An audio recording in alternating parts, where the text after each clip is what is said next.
Angkatan bersenjata Rusia menemukan dan menghancurkan lokasi sementara operator UAV Ukraina. Rekamannya ramai beredar di media sosial Telegram pada Sabtu 7 September 2024.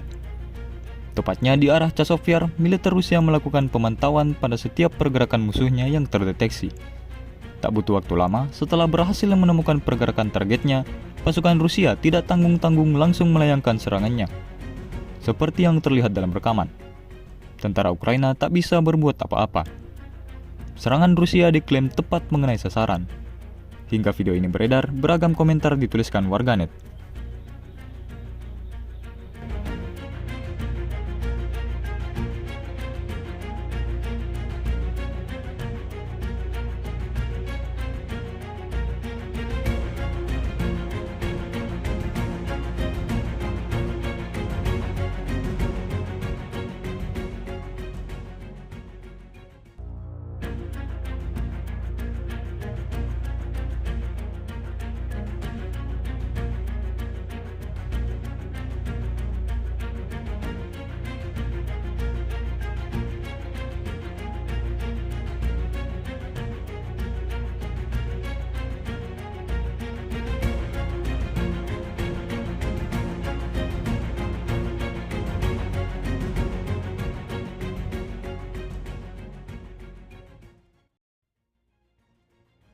Download Tribun X sekarang, menghadirkan lokal menjadi Indonesia.